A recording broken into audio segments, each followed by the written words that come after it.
Harga beras di pasaran membuat seorang pria di Ponorogo, Jawa Timur menjadikan beras sebagai mas kawin. Selain seperangkat alat sholat dan perhiasan, mahar 50 kg beras dan paket sembako juga diberikan untuk sang pasangan hidup.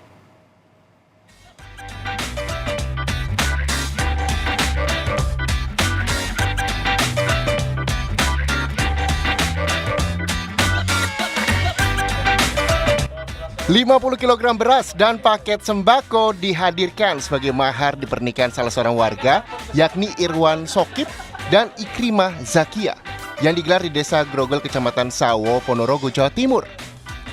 Selain beras dan paket sembako, tentunya ada juga seperangkat alat sholat, perhiasan dan uang 2,4 juta rupiah. Mempelai pria mengatakan bahwa pemilihan mahar beras seberat 50 kg itu juga sudah sepertujuan dari pihak perempuan.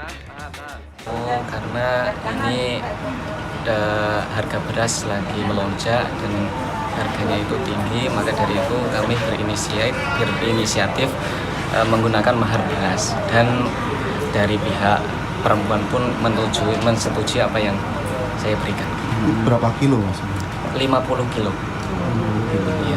Selain beras apa aja mas? Selain beras ada sembako dan uang dan seperangkat alat sholat. Ya. Itu berasnya beli atau punya sawah sendiri?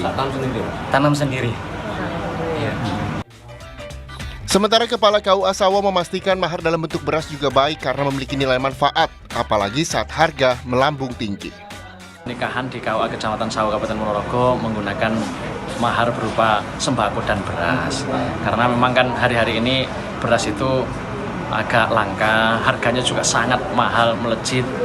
Maka temanten ini kemudian ingin memberikan rasa nyaman terhadap istrinya dengan memberikan mahar diantaranya berupa beras dan sembako itu. Memang diperbolehkan Pak?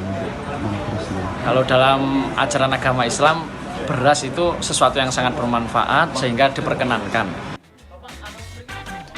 Ketika melangsungkan pernikahan, pihak laki-laki diisyaratkan untuk menyerahkan mahar. Ini merupakan kewajiban pertama suami terhadap istrinya. Syarat-syarat mahar diantaranya harta berharga, barang suci dan bermanfaat, bukan barang milik orang lain tanpa izin, dan bukan barang yang tidak jelas keadaannya. Hendra Setiawan, Kompas TV, Ponorogo, Jawa Timur.